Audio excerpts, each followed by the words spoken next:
Thanks for joining us. I'm Paul Brody. It's nice to be here. We have a 2-drink minimum. I'm more entertaining after 2 drinks, and that works both ways, just so you know. It's better for you and for me. So this is going to be a great conversation, and we have some incredible speakers. So I'm going to invite our amazing speakers up onto the stage. Let's going to start with Naveen. Naveen, thank you for joining us. And then we have Guillaume from Consensus. We've got Adi. Thank you, Mayos. And Bernard from SAP. This is like, I feel like this, I've been around all the conversations today. This to me is like a bit of an all-star team in terms of shaping the conversation around, my mic's going in and out, but hopefully it'll be reasonably clear. Shaping the conversation around stablecoins, right? There's so much happening in this space. Honestly, it's getting a little bit hard to keep track of all the activity, but I think there are some fundamentals that are going on, and we have really good representatives of different points of view and participants in the marketplace on this fundamentals discussion, right? Where there are stablecoins, there are public blockchain networks, there are permission networks, there are tokenized deposits, there's system integration, there's a lot of stuff going on. And so I want to give a chance, here's kind of I think we have a really cool format going on for today. We're going to start with each person having a chance to talk a little bit about who they are and what their organization is doing, their point of view. So it's not just a bio, but it's really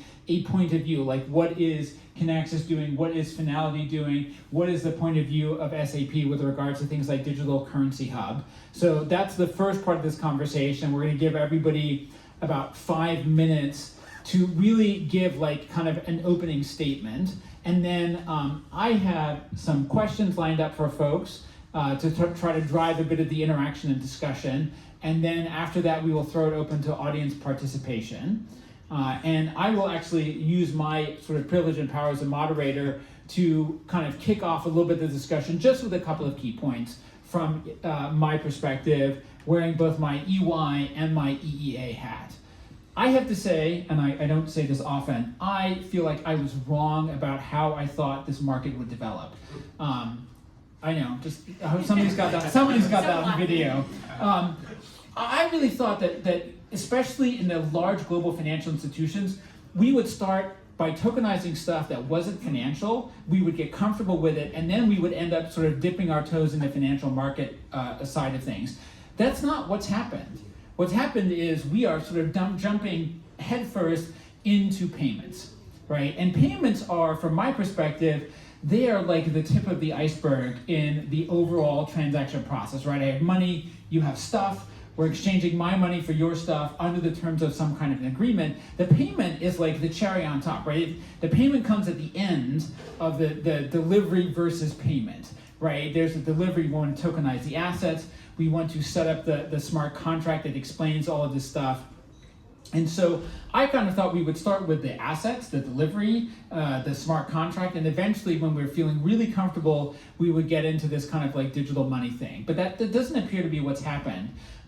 The other thing I think I was wrong about, I feel like I had a good sense of some of the end point, but other thing I was wrong about was with the speed with which this was suddenly going to happen, right? We went, I want to say, let's see, it's September, so it's the ninth month of the year. So 11 months ago, right, we went from this is probably happening to it is happening right now immediately, right? Sort of almost 0 to 60 in no time.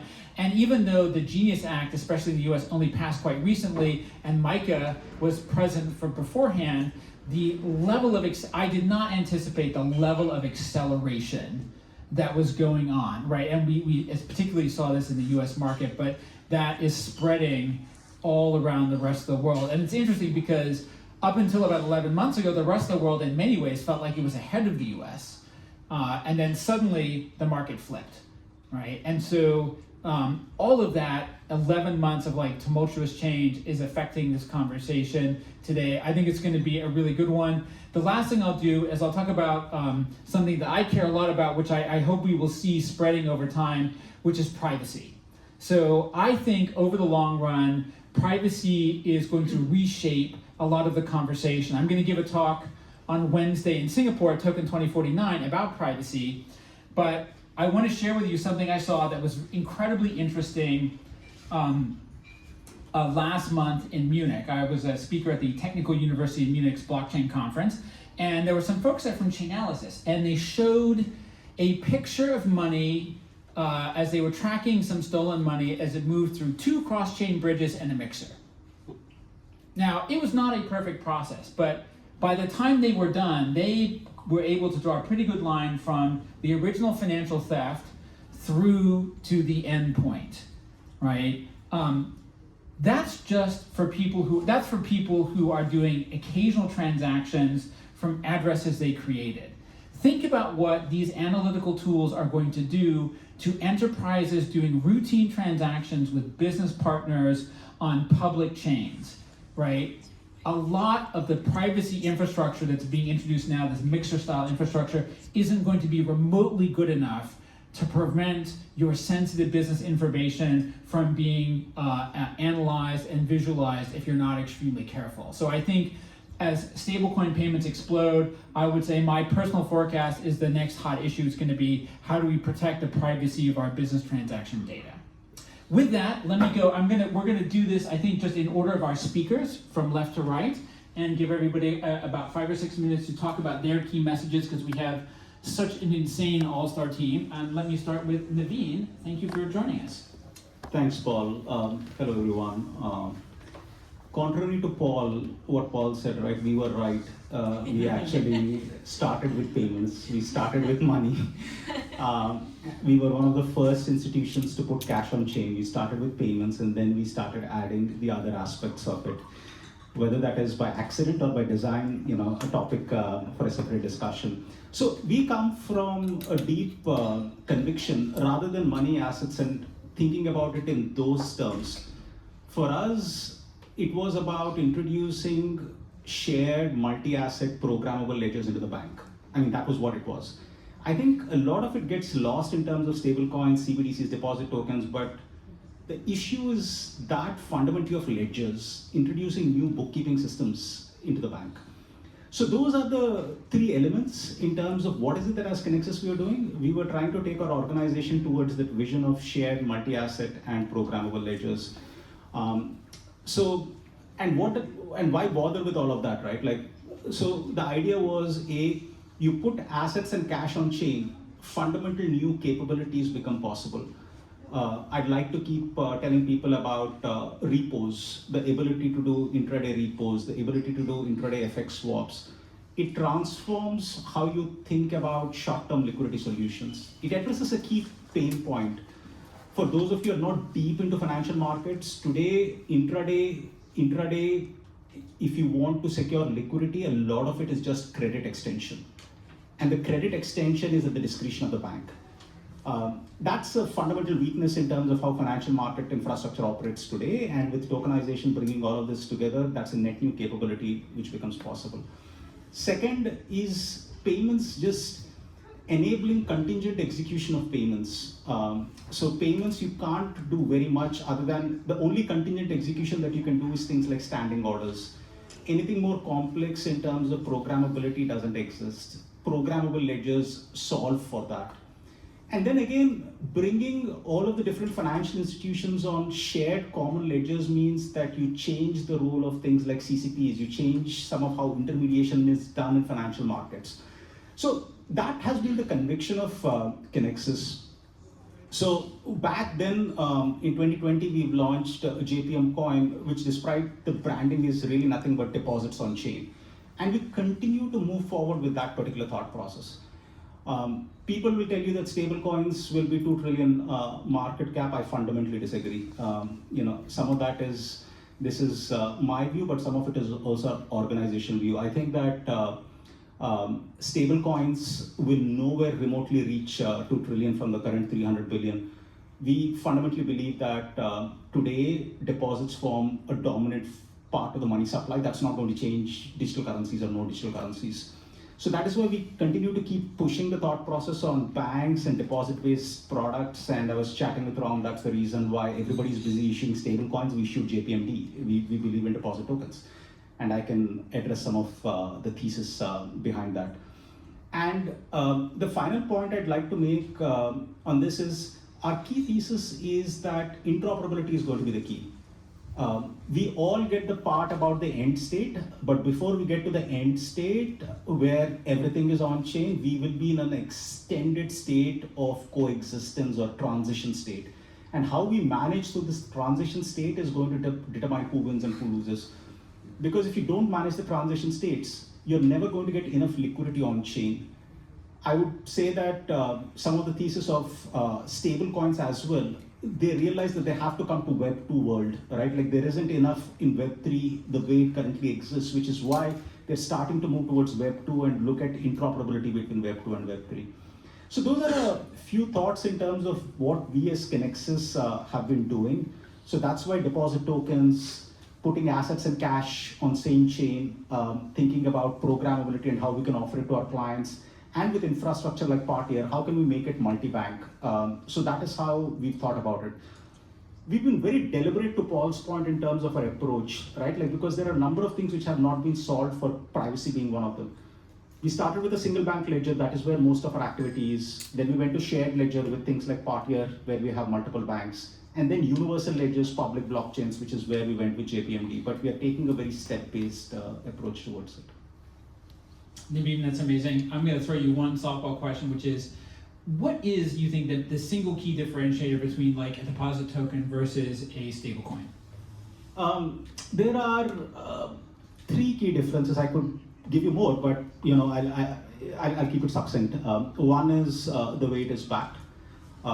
Again, I mean, we as banks, we'd like to think that we know how to manage our reserves, we know how to manage our liquidity positions. We go through extended stress tests. We don't need to back it one-to-one. Second thing is certainty in terms of how it is treated from a financial and accounting standpoint, right? Like cash and cash equivalents. Like there is clarity in terms of tax. There is clarity in terms of accounting treatment. And third is the fact that for certain kind of client segments, deposit insurance and all of that matters. So this is a deposit product. It looks like a deposit. It's reported like a deposit. It is a deposit. Fantastic, thank you. Guillaume, first of all, congratulations on the great consensus announcement today. Please tell us a little bit about that and other things going on at Consensus, especially you guys are, I think, about to become a pretty big player in this space. Thank you, Paul. So I'm not going to comment too much on this morning. I think you read the announcement. But just a point of what you said, I think we have something in common. We share some gray hair. You said it was fast, but in fact, if I came here in Sibos for the last 10 years. We were here probably in 2017 together. And if you remember at the time, it was a lot of excitement about blockchain. We were competing for the private networks. All the banks were super excited. We built the first private networks at the time. There was a fight against Fabric, Corda, and we don't talk about them anymore now. And Ethereum, and EVM, Ethereum, and Bezu won. And so to make the link with what you heard this morning, this initiative on Bezu, right, which was built by Consensus originally. Then for 21, 22, 23, we haven't heard about blockchain anymore, right? It was only about AI. Even last year, it was just about AI. Nobody talked it. So obviously this year is about, again, blockchain. We talk about payment cross-border, which is the main use case for payment. But because it's an EEA meeting here, let's remember what we've done in between, right? We haven't been sleeping. I think we have some people from eea-eth here as well. But in the meantime, so for instance, and Consensus participated a lot. We did the merge, which is the biggest IT upgrade ever. And we've been doing many other things, but also the regulation changed as well, allowing all those payment use cases today. So before I tell you what we do at Consensus regarding payments, let's remember that there are a lot of use cases which will come probably next year at Sibos. for instance, merchants and e-commerce. We can talk about it today with the MetaMask card. I'll come to that in a minute. But also all the CBDC. There's a lot of discussion with ECB, how we're going to do the digital euro, which infrastructure we're going to be using. There's a settlement for between financial institutions on payment, etc. Everything is going to come by next year, I'm sure. If we talk about consensus, we have the full stack actually on payment. First of all, the user-facing, I would say, with MetaMask. You all know MetaMask probably. The big innovation this year is the deployment of the MetaMask card. Daniel Lynch is over there. I'm sure he will be a pleasure to talk to you, but I show it to you, and because it's a very, very powerful card. Contrary to other cards, basically, like crypto.com or etc., what you have to do usually is to convert your cryptos in fiat before paying. Here it's completely different. You go to any shop in the world, most probably in the world in the incoming weeks. We're still missing a few, but in the US, in Europe, everywhere now, not yet Middle East. And you just pay in any shop, basically, and you can pay with your card. There will be an instant conversion in fiat, so the shop will receive basically the local currency. So that's a new payment rail which didn't exist before. It's very, very powerful. So that's, congratulations, Daniel. I know you've been working on that for a long time. X-Swift, by the way. So congratulations. So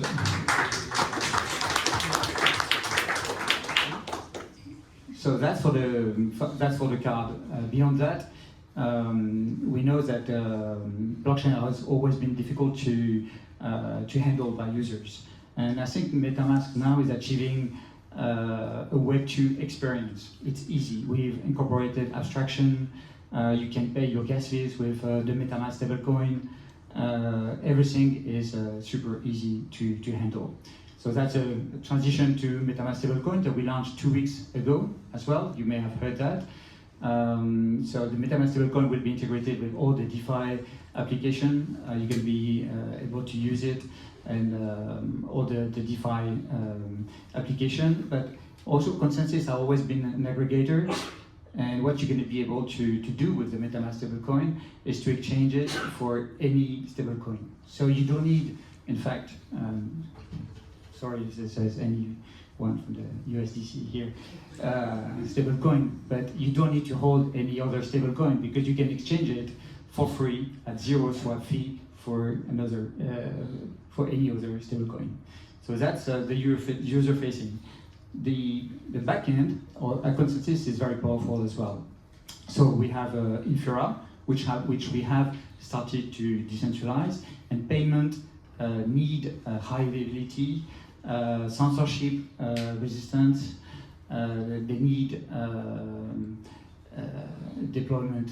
So Infura is providing management of nodes, as you may know, and Infura Dean called now because it's been decentralized. Is managing most of the nodes on Ethereum. And finally, at the backend, Linea. So you may know that we did the token launch TG 2 weeks ago now at $2 billion LDV. And Linea is very particular. It's very different from all the other L2s. I don't want to be too technical, but what we've been doing is we're not an optimistic rollup. We've been doing some automatization, which means that whatever all the smart contracts are transformed into mathematical formulas, which are then encrypted on the chain. And that's very powerful because it's very fast, very cheap, and by probably in the next coming weeks, we'll achieve instant finality. So contrary to optimistic rollup, and that's very important for financial institutions, you don't wait a week to get the confirmation of your proof. You just have the proof instantly on the mainnet. That's very powerful. So that's just in a nutshell the whole user-facing and backend. on payment. I will say, back in, I think it was February when you guys announced the MetaMask, the MasterCard integration, I set it up on my iPhone in about 5 minutes, and that was a bit of an aha moment for me. It was the first time that I had seen something where I thought to myself, my kids are not necessarily going to really know what's an on-chain financial service versus like a traditionally regulated bank. So that I think that kind of, you've touched on so many of the points also that Naveen made around interoperability, like that is going to be very important. Finality is another hot topic in the ecosystem, which we're probably going to end up getting back to. But let me hand over, to be cognizant of time, let me hand over to Adi. Let's talk about kind of what are people trying to build on-chain, where are you seeing things going? So Adi Benawi, I'm founder and CEO of a company called Applied Blockchain. We are a blockchain development company, so we build solutions for clients using blockchain technology. We've been around since 2015, so we've been doing this for a long time. We've built many applications for companies, and so we've seen the space evolve.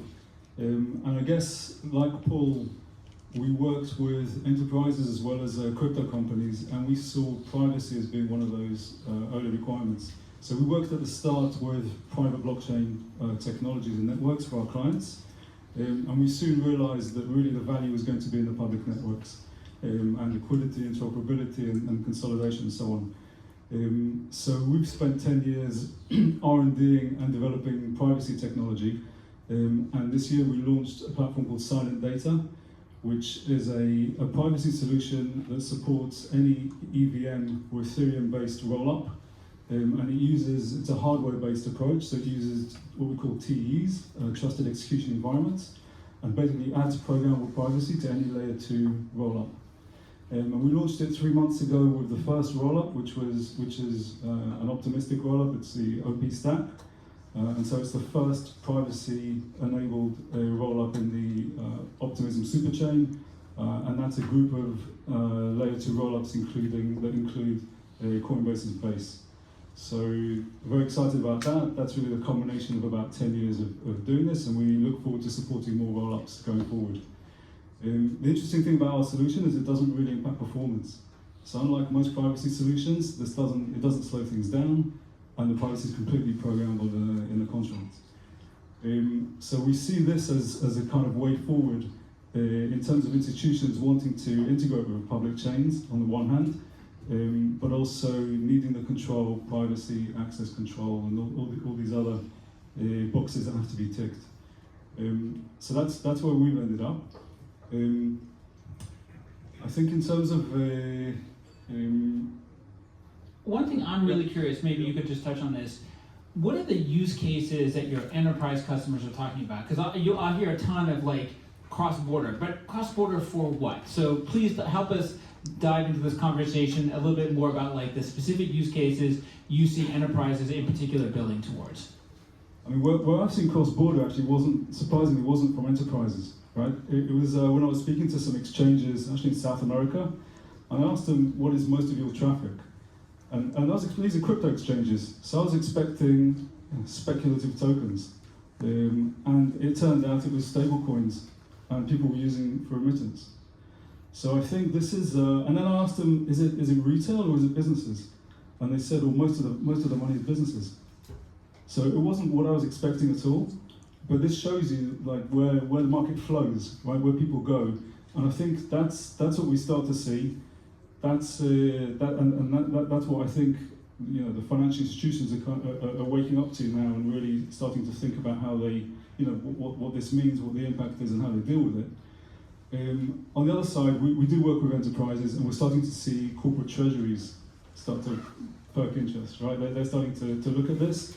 They're having the institutions knock on their doors and talk to them about stablecoin custody and these money market funds and different things that they can deal with as treasuries more efficiently using these rails.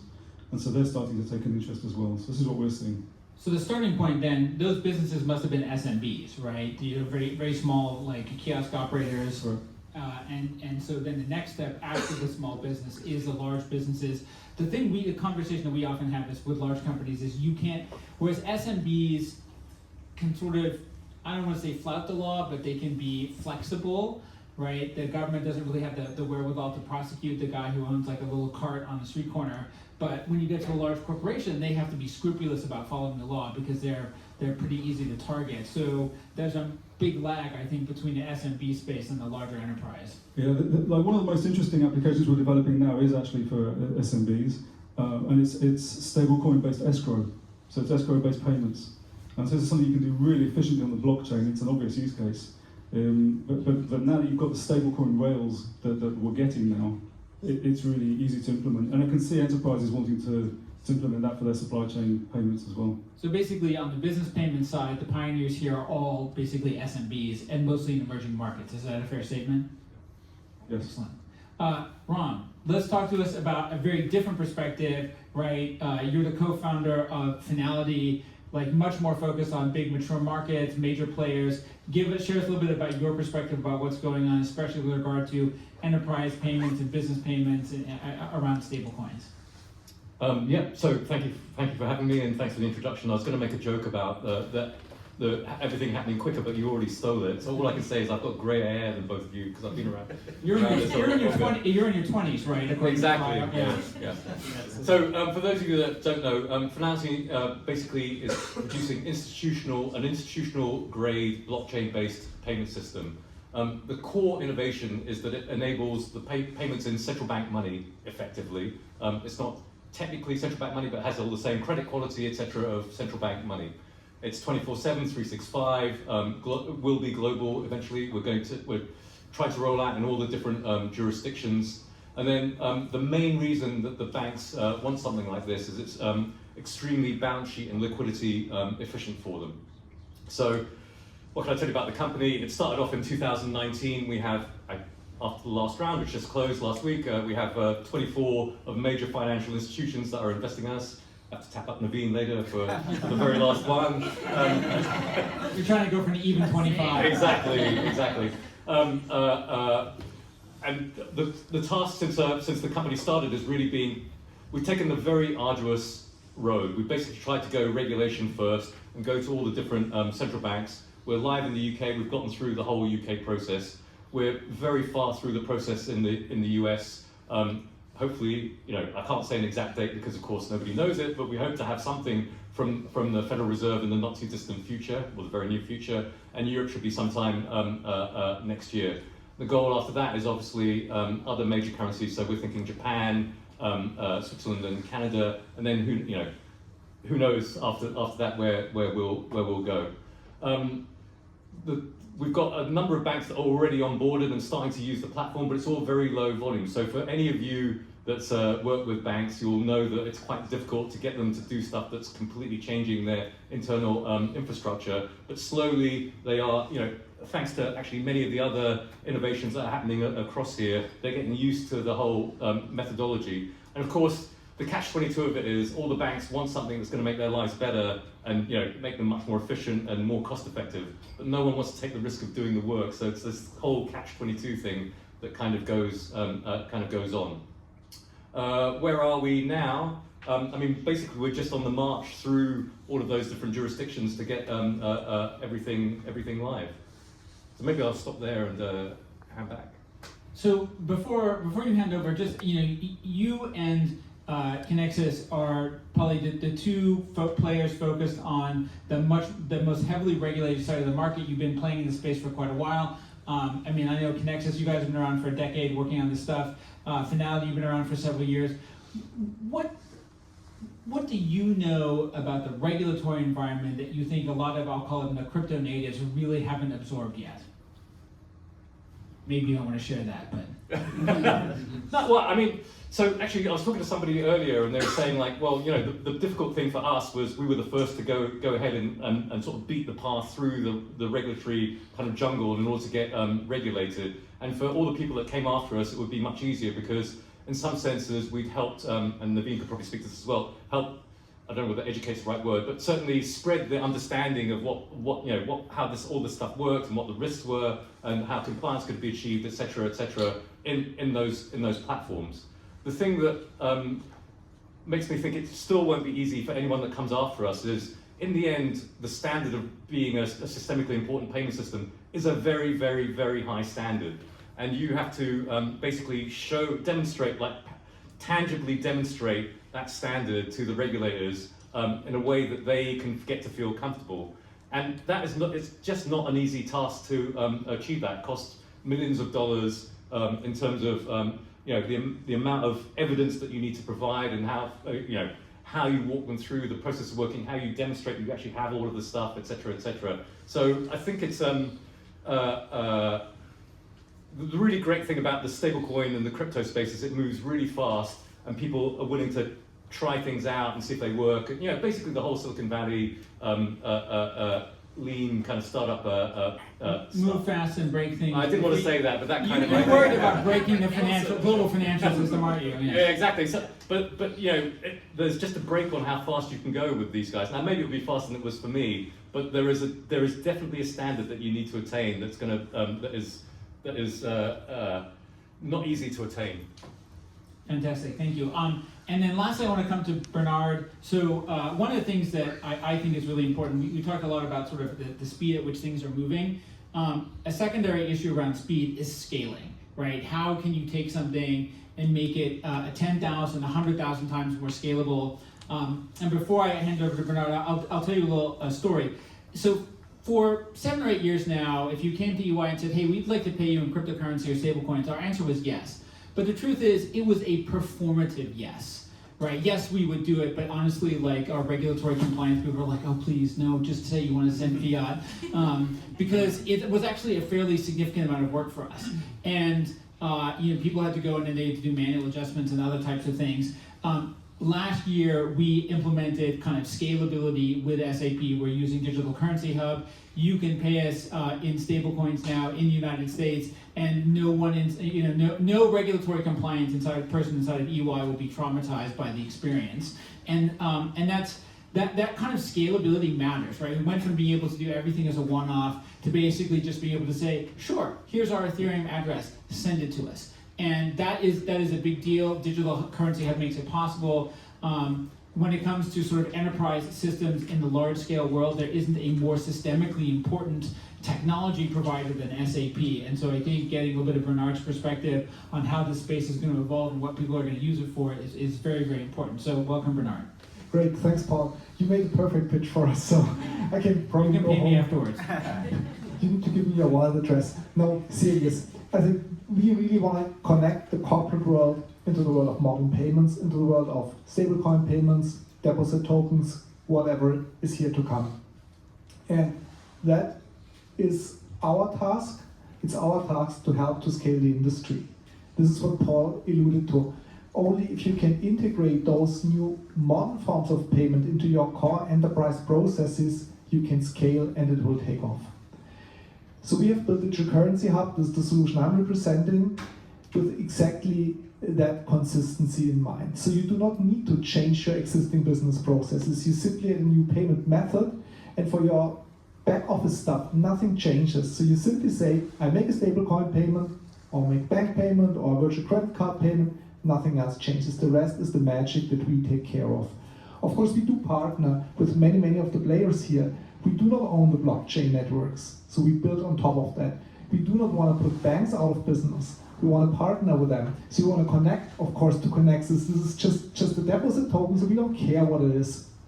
We want to offer the full spectrum, be it a normal bank payment, be it a deposit token, be it a stable coin. You basically choose the right payment method in the SAP system, and off it goes. We see big benefits in blockchain-based technology, so it's about speed, it's about lowering the fees, and it's about the 24/7 availability. I love deposit tokens. I think it's great if we get interoperability done. JP Morgan is big, so you probably don't have that challenge. If I talk to smaller banks, they do have that challenge. So the interoperability is a big thing that we need to solve as an industry. And as long as that is missing, I also see opportunities for stablecoin issuers to really have that kind of capabilities at a broader scale, which is not served yet by the banks, and which haven't probably still a way to go to solve the problem, where we are all working on together. But key message from me, if you really want to move towards modern payments, you have to integrate into your core ERP system. corporates are not able to change their processes to say, I have a stablecoin payment process, I have a deposit token payment process, I have a bank payment process. That doesn't make sense, that never will scale. So you really have to tightly integrate it into your payment process. I was talking more about outgoing payments, Paul was talking about incoming payments, and that has to be as easy. So you basically receive the money, you get a kind of standard bank account statement, and you need to be able to account for it and to book it into your financial system like for any other incoming payment. If we achieve that, I think we all can benefit from that, and of course our clients can benefit from that. Fantastic. So now we're going to go into the next part of the conversation, and I'm going to sort of do two things at once. I've got some pre-prepared questions for the panelists, and also my colleague here, Greg, who helped do a lot of the organizing, he's going to take one of these microphones and be a roving mic person. So take for a moment, think about it, raise your hand if you would like to ask a question.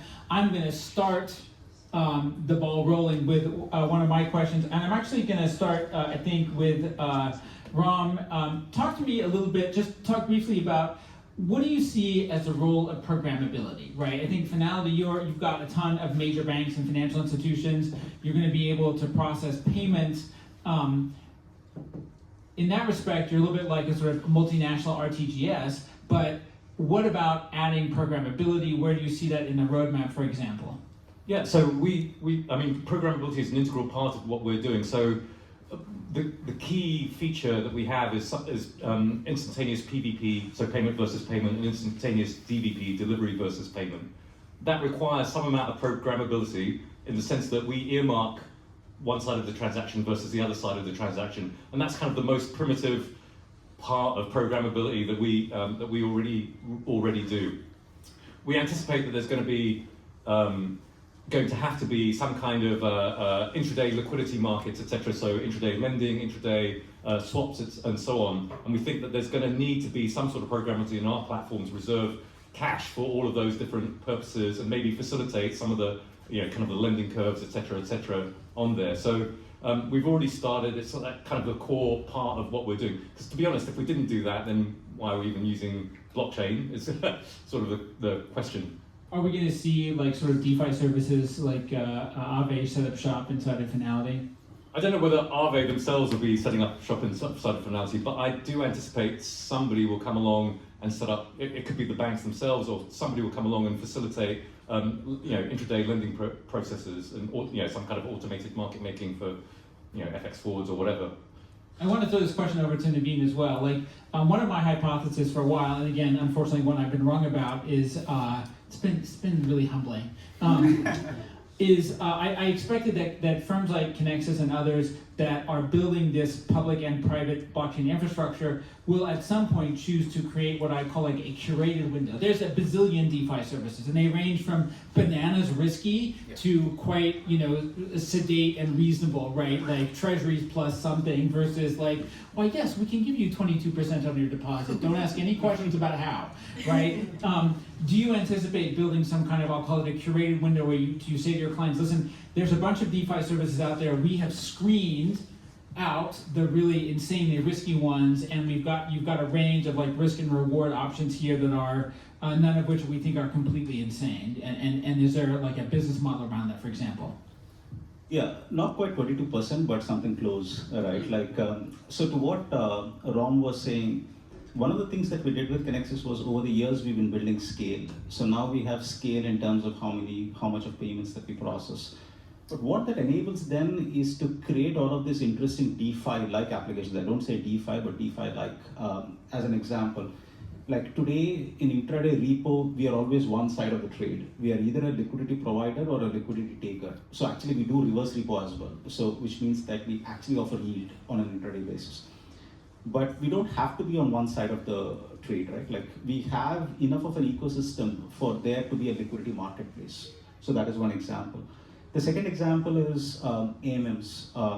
Today, I mean, a lot of people talk about cross-border payments, but so many people forget cross-border payments is essentially cross-currency payments, right? Like how are you going to solve for FX? FX is not changing. FX is still OTC, and you still have to go off-chain for FX. Again, there is an interesting opportunity here with things like AMMs in terms of what you can do, in terms of how you do on-chain and inline FX transactions as part of the payment.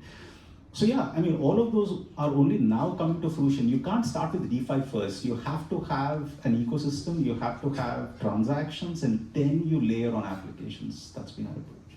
Adi, I think you wanted to add something. Yeah, just when I was in the other room, I spoke to someone here from S&P Global, and I think it's interesting because on that window of, you know, what are you buying?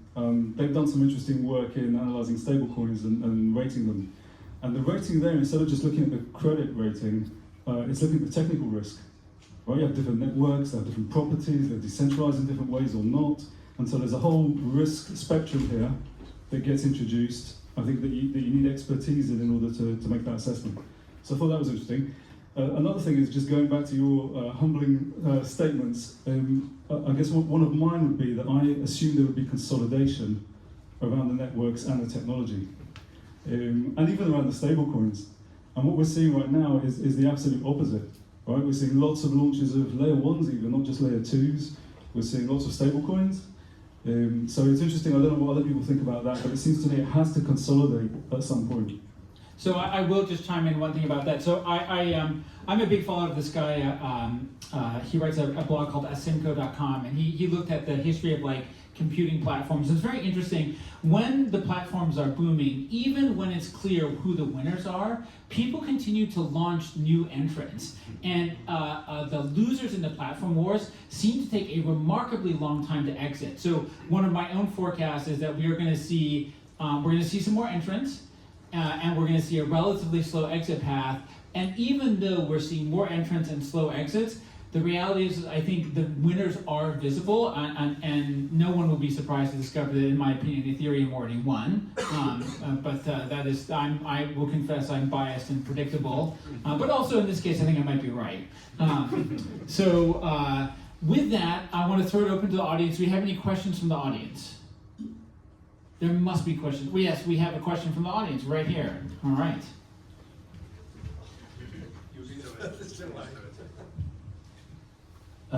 So are tokenized bank deposits supposed to remain only for B2B use cases, or is there going to be competition between those and stablecoins where the use cases are more retail oriented? So I think there's DRWA right now. You provide wrappers around permission tokens, and then it's acceptable for the retail end users to interact. But how do bank deposit tokens interact with retail in that sense? We started with B2B. Obviously, we are quite opinionated in this space. We started with B2B, but we do think that they will extend to retail as well. So our thesis with deposit tokens was the fact that it can transcend the KYC boundaries. So a JPM issued deposit token can be held by a city customer or a Bank of America customer. It becomes a bearer token. So that is how we think about it. So yes, we definitely do think that it extends to retail as well. From a bank standpoint, the only, and I'm happy to debate this, maybe we don't have enough time here, but the only advantage that a stablecoin gives us as a bank is we can operate completely outside the KYC boundary. And I'm not sure that even if the regulation allows for it, we want to do it. And if we don't want to do it, then we would, and if we always have to operate in some kind of a KYC perimeter, whether it is ours or our partners, then we might as well go with a deposit-based structure. Thanks. Other questions from the audience? Yes, we have one here. I have a question to Bernard, SAP. So you have a very interesting. Sorry, can you just ask the question again? So my question is to SAP. You have a very interesting setup in world of SAP Smart Manufacturing. So what's your view on using blockchain linked with your SAP like smart manufacturing applications? Right. I mean, we see as one of the use cases machine-to-machine payments. So basically automating payments without human interaction. We also see AI agents coming up, basically also automating payments. Will that happen today? Probably not. Will it happen tomorrow? That's for sure. So for us, the perspective is really kind of integrating payments into day-to-day automatized processes, be it a machine-to-machine payment, be it an AI commerce payment. So those are the kind of things we are looking into. That won't come, from our perspective, to market today, tomorrow for sure. I have a question for Guillaume. I want you to address this. So you guys have the MasterCard, you talked about that. How hard is it going to be to separate, so retailers don't love the credit card payment system because of the fees, particularly in the US market. How hard is it going to be to rewire that market? Is that something that's going to happen? Or is the fact that you guys have issued a MasterCard basically a decision like, hey, we're not going to, if you can't beat them, join them? Like, what's your perspective on that? But that's a big difference with the MetaMask card. You don't need to convince anyone. You just go to the shop and pay with your stablecoins. It's automatically converted into fiat. So I think that's the big difference with any other cards. So, but that means that for the retailer, they don't get the advantage of the much lower fee structure that might come with an on-chain settlement. Is that right? It is cheaper. It is cheaper with the card. I don't know. I'm sure that Daniel can answer better than me on that one. But so, hey, how you doing, everybody? Hope you all. But by the way, sign up. It's card.metamask.io available. Europe, Brazil, Mexico, Argentina, Canada. No, so today we use the MasterCard rails, and just to clarify a little different, most cards today, as Guillaume notes, have been prepaid cards, which you have to sell your crypto to then be a fiat balance on a card that you're spending. There are some new ones coming out advertising themselves as debit cards, but they're totally dependent on like Visa and the processor starting to accept stables, which means it's a very small amount. It's like USDC, USDE on Solana, Ethereum mainnet, I think Aptos or something like that. We, with our architecture, we've replicated the idea of the Nostro account, which big topic here. So essentially when you tap your card, the assets swap to us, and then we pay out the fiat end-to-end, which means instead of just stables, you can spend like a DeFi token like eea-eth, so you're earning until the precise moment that you tap. You can spend wrapped ETH, you can spend arbitrarily any asset if we can handle the intraday liquidity, which all my banker friends might, sympathize with. Now, we love the MasterCard network. Working with them, as they say, is priceless. We really do enjoy working with our good friends there. But there are new settlement models that we would like to explore, though it doesn't necessarily mean disintermediating MasterCard. The fees that the merchant actually takes on are in fact quite large, but they come from the network, the processor, the issuer, and the acquirer, right? So we are thinking about ways that the merchant could take on the crypto directly. Now, with our tech incorporated in the metal card, if you buy one on sale next week for $200, you get a beautiful little metal card, but it also works as a hardware signer. So there is a world where you could pay the merchant directly, let's say that AUSDC, and then they're not just receiving a stable, but a yield-bearing one, which is very interesting. But as bankers know, a payment is not just settlement, it is clearing, reconciliation, of course, exception handling, right? So what happens when you tap that card on a layover going through Heathrow? No, a bodega guy could always rip you off, right? But then maybe they didn't even rip you off, it's just a fat finger. How am I gonna get back to this, stayover that I had, get the money back? You may wanna keep the MasterCard schema, but perhaps who disappears is the processor or the acquirer. So ultimately, I say that today, it is very beautiful to work in the way that you can spend virtually any asset anywhere with 150 million merchants on the MasterCard network. But we do wanna look at other models where the merchant could take on these assets directly. That doesn't mean that MasterCard necessarily disappears, because we could reduce those fees by getting rid of, say, the acquiring bank and the processor, right? So there are many ways to skin that cat, and we are actually going to explore them. And if you're going to be at DevCon, we might have some demos of some that are not just the elimination of the entire flow, but perhaps some of those other components. So what you just described, I feel like, is a little bit of an illustration of a hypothesis that I have about how things are going to evolve, which is, I think we're moving towards what I might call like the streaming of money. So, and what you described is a consumer experience, like you take your money out and you have to put it into the debit card and you have to cash it out, right? We end up with these pools of money. Enterprises are doing the same thing. They have pools, any large company has pools of money all over the place, right? But what they really would like to is to stream their money, right? If you can instantaneously convert any, kind of highly liquid treasury asset, then why would you ever keep these pools of money? You would pay your bills the moment they come due and not a second before, right? The amount of money that you could keep in your central liquidity pool earning some kind of additional yield would be much larger. So my theory is we're headed towards a world where effectively we're almost streaming. Like you work today, you get paid today, right? You use electricity today, you pay tonight at midnight. right? Everything is done almost instantaneously, and we're all moving away from this business of floating each other in 7, 14, 28, 30-day increments, and towards basically almost daily transactions.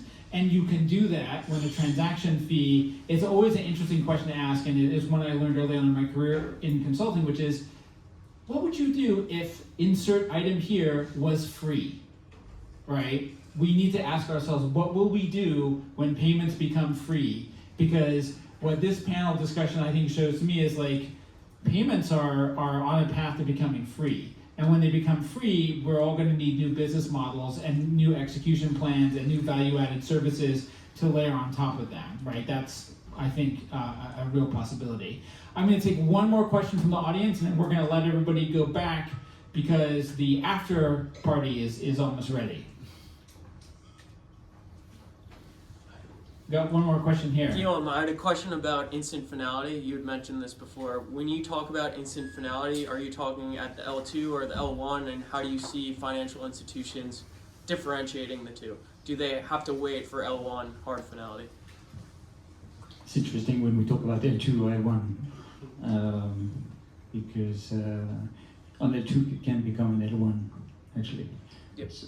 So, and that's a great question, because the biggest payment use case will be probably the digital euro, for instance. And one quick question for them is to say, okay, maybe we can do it on an L2, fine, but what happens if Ethereum is hacked, or 51% of the nodes are in the US or in China? Then they want a backup solution. They want to become an L1, and that's what's going to be happening. So, but on linear, when we talk about instant finality, it's on the L1 mainnet, basically. So, for the time being, it's 4 hours. By Q2 26, I think will be stage 2 L2 Sorry to be technical, but that's at the highest level of compatibility with Ethereum. Then you will have instant finality on Ethereum. So basically, whatever is built on Ethereum will be automatically can be executed straight away on linear without any change, basically, and that's very powerful. I think again, I'm talking about ECB because I don't want to talk about the other big use case, but I just want to add a word. I think because we're all private companies here, but let be full. I think all those big club of institutions or this, they're not going to rely on any private company going forward. They will own the technology. So whatever we do, we have to do it open source, and they need to be able to own it. That's for sure. And last but not least, most importantly, we need to increase the number of TPS. So next, I think in Q1, we'll be at 5,000 TPS on linear, but 2 years later, we're going to be at 100. We need privacy. We have amazing companies here, like Egan Labs, for instance. They can process 100,000 transactions already per second. So we need privacy, we need decentralization, we still need security. That's what we need for the biggest payment use cases. Fantastic. We're going to take one more question before we go to the after party. While we're handing over the microphone, I just want to acknowledge Greg Birmingham, my colleague, who has done an amazing organizing job, and Redwan Meslim, who just stepped out of the room, but he's the executive director. He roped in this really astonishing panel, just really excellent folks. So thank you, Redwan. And with that, let's go. We've got one more question here now. Yeah, first of all, thank you guys for the explanations today. I just wanted to have some alpha about what is happening in Buenos Aires. Oh, it's just DevCon. Yeah, I know.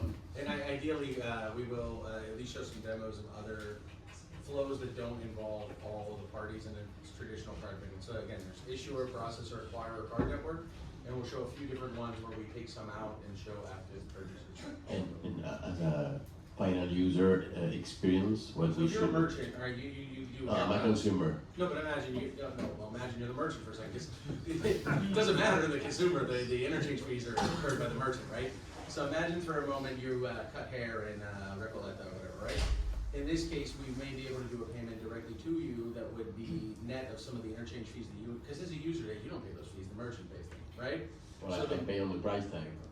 well, there you go. Maybe you could do a little discount. You've been to bodega with a no card, $2 instead of $2.16. So ideally, they would not incur as many fees.